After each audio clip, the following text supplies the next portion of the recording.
Hola, ¿qué tal? Otra vez nos encontramos para seguir desplegando nuestra teoría.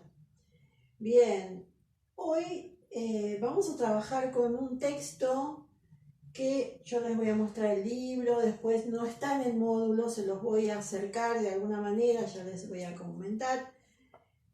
Con un capítulo de este libro que me pareció sumamente interesante, todo el libro es sumamente interesante, que se llama Coordinando Grupos, es de Graciela Jaciner, psicóloga social. Bien, y en este texto habla del tema que se acuerdan que les comenté que íbamos a ver en esta próximo encuentro. Vimos función del coordinador, ya van a empezar a coordinar de una manera muy particular, va a ser una experiencia para todos. Y vamos a ver hoy entonces las intervenciones del coordinador. ¿Qué dice esta autora? Que yo les recomiendo el libro si se lo pueden conseguir o por ahí yo se lo facilito cuando nos veamos, pero realmente no tiene desperdicio en absoluto y además es un placer leerlo, tiene una manera de escribir que es muy amena y además realmente con mucha teoría que nos viene muy, pero muy bien. Bien, las intervenciones del coordinador. ¿Qué dice la autora? Coordinar, dice, coordinar grupos, una profesión, un oficio, tarea compleja. Una profesión, siempre hablamos que nuestra tarea, nuestra carrera es una profesión, pero también habla Graciela Jaciner de que es un oficio. El oficio es el que muchas veces se aprende con la práctica, ¿no? Bien, ¿se acuerdan? Cuando hablamos la otra vez, hablábamos de eso, ¿no? De que vamos a tener inseguridad, de que nos va a costar a lo mejor nuestra verticalidad, ¿no? Que no esté atravesada por lo que estamos coordinando, las cuestiones que van circulando, bueno, todo eso que hablamos tanto, y se hace camino al andar, ¿sí? Entonces, una profesión, un oficio, tarea compleja.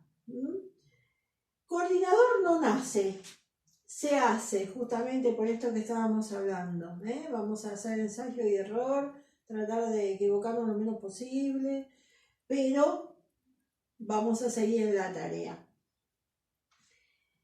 En la formación tenemos la teoría y la práctica, que es nuestra caja de herramientas, nuestro famoso ECRO, esquema conceptual, referencial, operativo. Nuestra caja de herramientas teóricas y prácticas. Bien, coordinar no es una rutina. Sabemos que cada encuentro grupal es una nueva aventura, es una nueva historia, es un nuevo construir y construirnos como coordinadores. Rutina. Aferrarse solo al encuadre, no. Está hablando de los no. No aferrarse solo al encuadre. Vamos a analizarlo. No justificar con resistencia al cambio del grupo. A veces cuando no nos tomamos nuestro tiempo, nos posicionamos en la tarea, decimos, bueno, es el problema del grupo, sí, por supuesto, pero nosotros estamos involucrados en esa tarea. Entonces lo que pasa es que resistencia al cambio del grupo y nos quedamos ahí como que nosotros estamos sentaditos esperando que el grupo resuelva y sin intervenir. Volvemos. Coordinar no es rutina, vamos cambiando.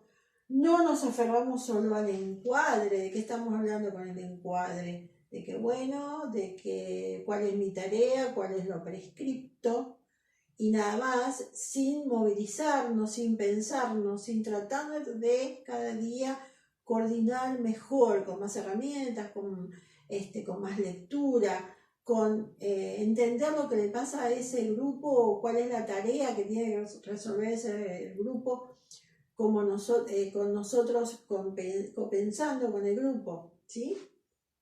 Sí, arte, campo problemático y conflictivo. Y por ahí, a ver si estaba que dice acá, dirige una operatoria no como control, sino como orientación. Ah, vieron que siempre por ahí decimos, ahora aclaramos todo, por supuesto, un coordinador no dirige, obviamente, no es un director de orquesta, no es un alguien que está dirigiendo un equipo de fútbol, ¿sí? No dirige, no dice lo que hay que hacer, pero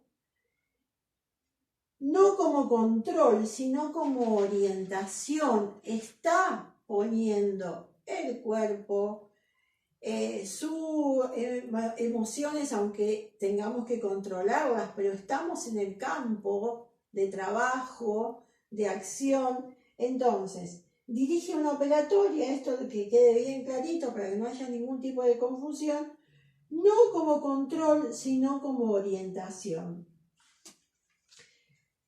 Coordinar, sí, arte, campo problemático y conflictivo. Nosotros cuando estamos haciendo la carrera y llegamos, como están llegando ustedes a este punto, que es el punto focal más importante, y ahora qué, y ahora qué hago con todo este paquetito, de todo lo que aprendí, con toda la teoría, con las herramientas, pero ahora tengo que salir al ruedo, tengo que salir al campo y tengo que posicionarme como coordinador de un grupo, frente a un grupo. Entonces, problemático y conflictivo, problemático para el grupo, problemático para mí, porque yo también voy a estar llena de conflictos y de dudas y de todo lo demás. Y Graciela Cassinet habla de que nuestras intervenciones, que vamos a luego ver cuáles son, entusiasman, despabilan, conmueven y provocan. Miren qué lindas palabras, ¿no? Como para movilizarnos inclusive a nosotros desde nuestra mirada. Entusiasman, transmito, no porque voy a dirigir, sino porque el entusiasmo a movilizarlos, justo movilizan las intervenciones. Ese entusiasmo despabilan, nos despiertan al grupo, ¿no? Conmueven y provocan, conmueven. Vuelvo a decir, no estamos dirigiendo, pero sí estamos, ¿qué es conmover? Conmover es movilizar, ¿no es cierto? Nos conmueven, bien. Y provocan, ¿qué provocan? No provocan en términos que es provocar a una pelea, o a una discusión o lo que fuera, sino en el lugar de la movilización, ¿sí? Movilizan. Y no solo con la voz. Luego vamos a ver qué es esta cuestión de la presencia del coordinador que dice Graciela Cassinet. Coordinación. Descentrada. No de liderazgo, por supuesto. ¿Sí? Sabemos que formamos parte del encuadre de ese grupo, de esa tarea. Pero estamos en un lugar diferente, no estamos en el centro, sino que estamos en el borde, estamos formando parte de esa tarea, pero sabemos dónde está, digamos, quiénes son los dueños de la tarea, ese grupo, ¿sí? Descentrado, no liderazgo. No significa que no tenga dirección. Ajá, otra palabra, dirección. Siempre decimos, no, el coordinador no direcciona. Sí, obviamente, no direcciona. No dice, vayan para allá. No dirige. Pero, obviamente que no. Bien, coordinador interpreta desde su análisis, desde su hipótesis de trabajo, pensando qué es lo que está pasando en el grupo, o por qué, o para qué, y para movilizar justamente, y luego puede intervenir. ¿Con qué va a intervenir? Con las intervenciones que luego vamos a hablar. ¿Qué dice Pichón? Pichón dice habla de unidad de trabajo, de la tarea del coordinador. ¿Desde dónde? Desde un existente, de una interpretación, de un emergente. ¿Qué les hace acordar todo esto? Volvemos. Existente, lo que hay, ¿no? Lo que está pasando en el grupo. O lo que vemos, mejor dicho. Es lo que vemos. Lo interpretamos para movilizar, como dice ahí, y que surja un nuevo emergente, ¿sí? Bien. Y la autora habla de interpretación, pero le cambia esto de la palabra que dice Pichón por intervención. O sea, yo interpreto, pero tengo que interpretar desde la intervención, ¿sí? O sea, el concepto es el mismo de unidad de trabajo, pero mirándolo como una intervención, es decir, intervenir, estar en el medio, movilizando a ese grupo.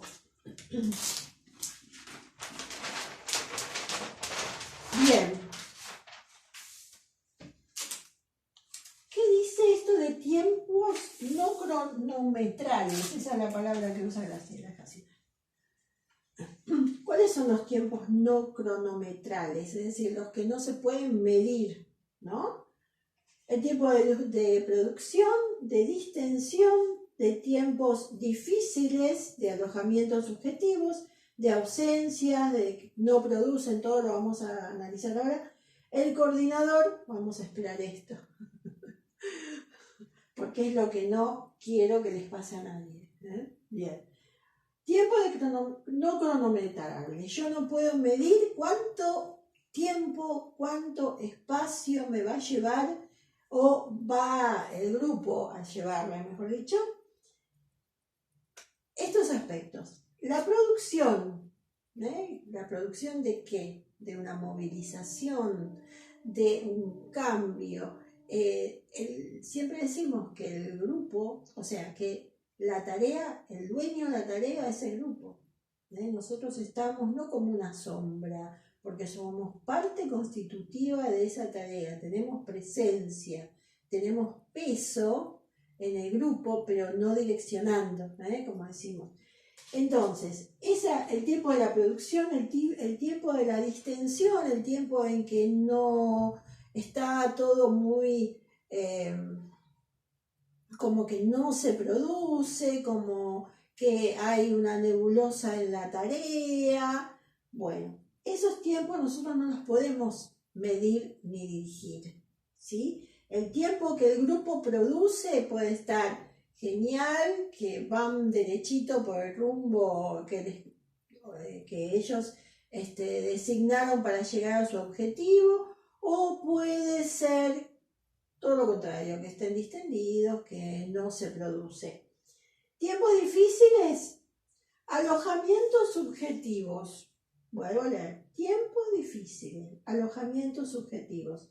Ausencias, bueno, justo, miren, ausencias no producen. ¿Ausencias de qué? Que no van, que no están, que no participan, que no se sabe por qué, que no se comunicaron con el resto del grupo. Y no estoy hablando del grupo de las escuelas solamente, estamos hablando de grupos en general, cuando ya ustedes coordinen, fuera de la institución. Volvemos. Tiempos difíciles, ausencias. Otra posibilidad, no producen. Cuando hay ausencias, cuando faltan a las reuniones grupales reiteradas veces o salteado y no vemos que no hay pertenencia, que no sabemos qué pasa, que el grupo o lo tiene en cuenta o no lo tiene en cuenta, ¿sí? Entonces, todos esos son los tiempos que nosotros obviamente nunca manejamos, pero que nos dificulta la tarea. Y a veces, ¿qué pasa con todo eso? ¿Qué puede decir el coordinador? Quiero renunciar, me voy, no doy más con este grupo, no sé más qué hacer. ¿Sí? Bien. Puede pasar, pero ustedes no les va a pasar, ¿sí? Porque tienen la fortaleza que hay que tener para poder decir, bueno, a ver, me paro, me miro al espejo si hace falta, me observo, ¿qué pasó? ¿Por qué están estancados en la tarea, por ejemplo? ¿Qué cuestiones, qué intervenciones tendría o podría utilizar para que esto se movilice? Si yo digo, quiero renunciar, bueno, y después reacciono, va, todo bien, nos puede pasar. Pero digo, si digo renuncio, no solamente tenemos un compromiso con ese grupo del cual formamos parte, sino con nosotros mismos y con nuestra tarea, con nuestra profesión, ¿sí? Entonces, esto no tendría que pasar. Bien, vamos a ver unas cuantas intervenciones posibles, ¿no? Diferentes tipos de intervenciones. Yo les leo, después lo analizamos. Convocatoria, consignas, tono de voz, silencios, preguntas, interpretaciones, señalamiento, descripciones, conjeturas, propuestas, chistes, presencia del coordinador, técnica de acción, cierre del encuentro. Miren todas las cosas que se pueden hacer, todas las maneras diferentes, todas las herramientas que tenemos en mano para poder intervenir, para poder accionar, para poder compensar y todo lo que decimos siempre. Entonces, diferentes intervenciones. Convocatoria. ¿Convocatoria a qué? Convocatoria al encuadre, convocatoria a comenzar la tarea, convocar. Es decir, bueno, nos reunimos, ya es el horario, y no es cosa menor, porque el coordinador marca el encuadre, el coordinador determina el momento del comienzo, convoca, ¿sí? Se empiezan a juntar en el espacio físico donde van a trabajar, se sientan los integrantes del grupo. Piensen fuera de la escuela, porque este es el momento de hacer ese jueguito de pensamiento. Obviamente, ustedes 3 años dentro de la escuela piensan qué es lo que vivencian, ¿no? Las primeras experiencias, bueno, ya las van a hacer próximamente y las van a hacer cuando estemos en el aula también y están dentro de su grupo y en la escuela, porque no podemos invadir a otro grupo siendo coordinadores así caídos del cielo, ¿sí? Sino dentro de lo que nosotros ya tenemos un cierto conocimiento. Bien, entonces, convoca. Consignas, no direccionamos dando consignas, no significa que estamos direccionando dando consignas. Son consignas de trabajo, consignas de tarea a realizar, plazos, trabajos prácticos, necesidades en el momento de la escuela, o tareas si estamos en un grupo afuera de la institución. Alguna tarea que les queremos encomendar para agilizar esa movilización que estamos buscando, que estamos acompañando a ese grupo. Entonces, porque si uno dice convoco o designo, es como nos parece que estamos dirigiendo, y no, es parte de la tarea. Tonos de voz, también los tonos de voz convocan, también los tonos de voz del coordinador arma un cierto clima, el clima de trabajo, si estamos, a ver si está por ahí, si estoy preguntando, por ejemplo, mi tono de voz va a ser diferente, se va a percibir como una pregunta, un cuestionamiento, y eso está muy bien. Silencios. Hablamos bastante de silencio la otra vez. El silencio puede ser de grupo, ¿sí? Que sabemos que los silencios molestan, son incómodos. Y los silencios también pueden ser del coordinador. Los silencios del coordinador, que son los que a veces molesta al grupo, ¿sí? Porque a lo mejor están esperando que ese coordinador intervenga y no interviene, hace silencio. Pero es una manera de intervenir.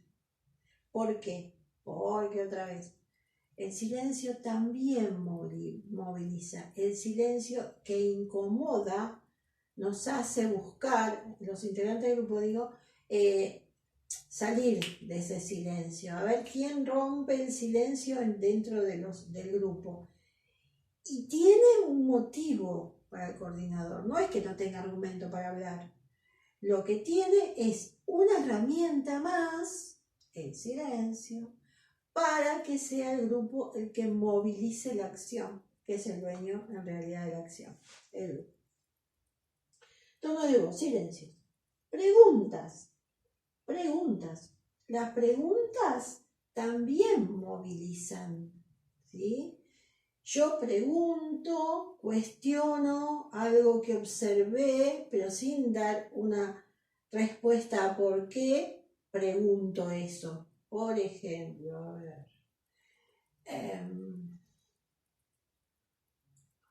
No se me ocurre ninguna muy simple.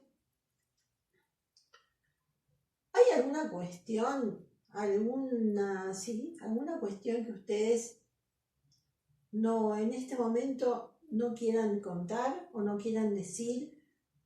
Es una pregunta. Lo más probable es que ante esa pregunta haya un montón de reacciones diferentes. Y el observador, si hay un observador, lo va a tener en cuenta. Y el coordinador también lo va a observar. ¿Qué pueden ser? Gente que se aferra a la lapicera, gente que mira al piso, gente, integrantes del grupo que se miran entre dos como una sonrisa cómplice. Algo está pasando ahí, ¿no? Algo está pasando en el grupo. Bueno, esa pregunta también es una movilización para el grupo, ¿sí? Puede dar resultado, como no. Esto es ensayo y error. Yo digo una pregunta, tiro una pregunta, digamos, pero no sé si va a resultar en ese momento, pero quedó, como decimos habitualmente, picando. Es que algo veo, olfateo, que hay algo que está pasando que no se pone en palabras. Entonces, ya está una manera de interpretar, de intervenir, que queda como una espinita irritativa, que en algún momento es posible que salga. Es posible, no significa que sea sí o sí. Bien, silencio. Pregunta, interpretaciones, ¿sí? Yo puedo interpretar y puedo darlo como una posibilidad de movilización también. Todos estos son maneras de movilizar, ¿no? Yo puedo interpretar con una pregunta también, sería posible, o como una hipótesis que movilice, que haga que haya un cambio de roles a lo mejor, o lo que fuere, como una idea de lo que supuestamente está pasando, ¿sí? En ese grupo. Conjeturas. No, a ver, interpretaciones. Señalamientos. ¿Qué puedo señalar? No con el dedo. Señalamientos. Puedo señalar algo que los haga pensar. Hoy hay dos integrantes del grupo que no están, que son las mismas que no vinieron en la reunión anterior. Yo estoy señalando algo. A ver qué pasa, a ver qué dice el grupo, a ver qué acotan, a ver quién sabe, a ver por qué, si es una cuestión particular o si tiene que ver con la tarea, ¿sí? Estoy señalando algo que veo, algo que hace que, sigamos con la palabra, movilice. Bien, propuestas. Puede ser propuestas de trabajo, propuestas de actividad, lo que fuera. Chistes, esto lo vamos a ver especialmente. Presencia del coordinador también. Técnicas de acción. ¿Cuáles son las técnicas de acción? Las que hablamos de técnicas de psicodrama, para técnicas de acción, moverse, para movilizar desde otro lugar. Y también una manera de intervenir es dar final al encuentro, ¿sí? Sí, bueno, ya estamos en la hora fijada, vamos a ir cerrando, si alguien quiere a lo mejor agregar algo, y nos vamos a casa, ¿sí? Esa es una. Bien. Bueno. A veces no lo tenemos en cuenta esto. La voz del coordinador. Graciela Cassiner lo dice con palabras muy bonitas, ¿no? Ella habla de que la voz del coordinador puede alojar, por ejemplo, puede emocionar, puede movilizar un montón de cuestiones. Vamos a ver. Pulsión invocante. Media voz propicia un clima grupal. Cuando nosotros tenemos un coordinador gritón, por ejemplo, o que en algún momento levanta la voz, es como que puede servir como recurso si lo hacemos pensadamente, pero no es un recurso, digamos, no tiene que ser una cosa habitual. ¿Por qué? Porque ahí tuvimos un objetivo, un segundo, por algo lo hicimos y después lo vamos a analizar con nosotros mismos, ¿no? Como coordinadores. Pero la voz del coordinador hace al clima grupal. Fíjense, media voz, justo, propicia clima grupal, como que nos convoca, que nos arropa un poquito, nos hace concentrarnos en la tarea por la cual estamos ahí, en ese grupo. Los matices, los tonos de voz, los silencios, volvemos a hablar de silencios. ¿Y qué dice? Yo se los puse acá porque me gustó mucho esta frase. Ustedes van a tener todo el material, no se preocupen. La voz puede transportar una melodía, inscribir un silencio que en su intervalo aloja o lleva los mandatos de ese super yo que siempre acecha. Ahora voy a leer porque es muy, muy linda y además encierra un montón de cuestiones. La voz puede transportar una melodía, inscribir un silencio que en su intervalo, en ese silencio, aloja o lleva los mandatos de ese super yo que siempre has hecho. ¿De qué hablamos cuando hablamos de super yo? De la voz del padre, ¿no? Del mandato. Bien, entonces, fíjense qué hermosa descripción de lo que es la voz, en este caso del coordinador. Bien, y algo que por ahí no se nos ocurre, que es el chiste.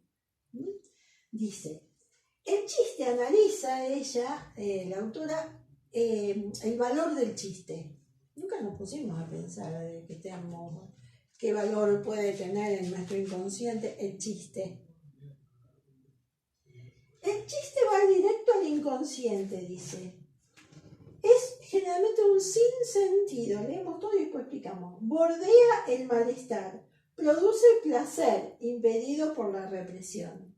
Volvemos. El chiste va directo al inconsciente. Cuando nos cuentan un chiste, o nos contamos nosotros un chiste, hay gente que no sabe contar chistes, ¿no? Porque no le pone la voz, porque no le pone, el tono de voz, porque no hace los silencios. Y el chiste, como algo gracioso, y vamos a ver por cómo se divide un chiste, va directo al inconsciente, nos atrapa con la historia, con la historia que cuenta, a lo mejor en pocas palabras, en un momento. Saben que hay uno de nuestros grandes contadores de chistes, ¿no? De cuentos, que es Luis Landricina, que le pone toda una cadencia, que le pone un clima. Nosotros nos transportamos inclusive a lo que él está contando, que generalmente tiene que ver con historias de nuestro país, no, generalmente no siempre, de nuestro país o de nuestro campo, ¿no? Entonces, Muchas veces es un sinsentido. ¿Por qué? Porque no esperamos ese cierre de ese chiste. Ahí está el chiste, ¿no? En el cierre del chiste, del cuento gracioso. Produce placer, dice, impedido por la represión. A veces, vieron que hay gente que cuenta cuentos o chistes subidos de tono, ¿sí? Bien.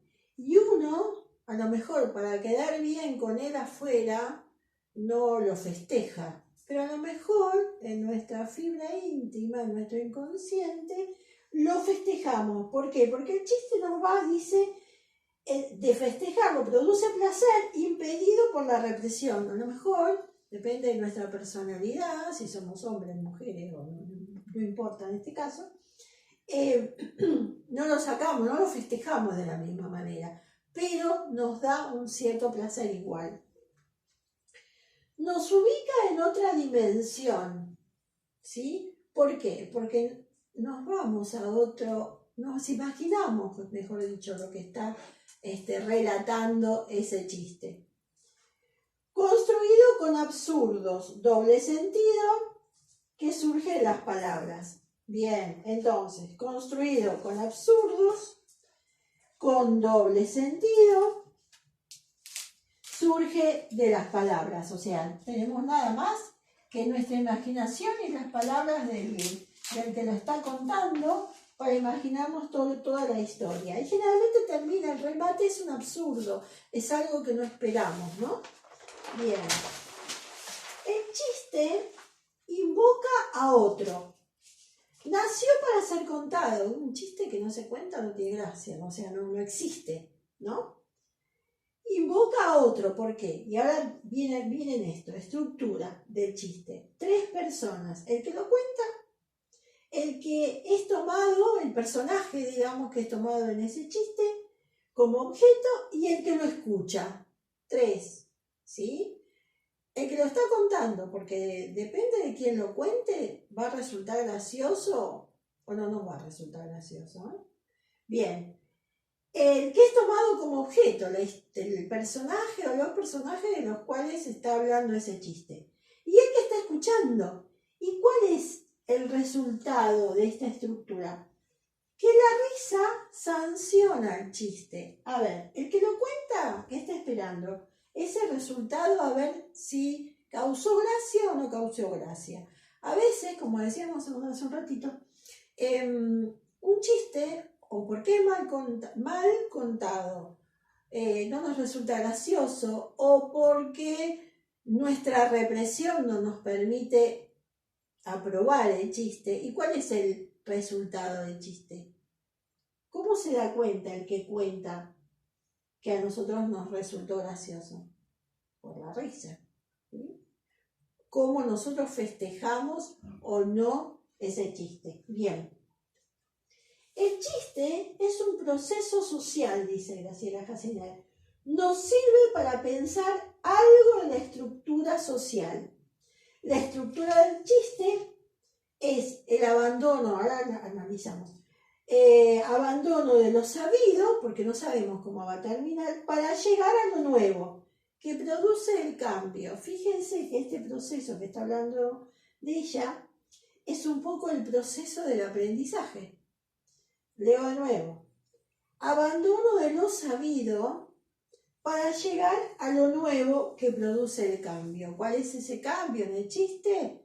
¿Cómo nos llega? ¿Cómo nos repercute? Si nos reímos, si no nos reímos. Si lo recordamos para volver a contarlo en otro espacio. Y cuando hablamos de aprendizaje, estamos hablando de esta misma estructura. Pero estamos hablando de coordinar. Estamos hablando de las intervenciones del coordinador.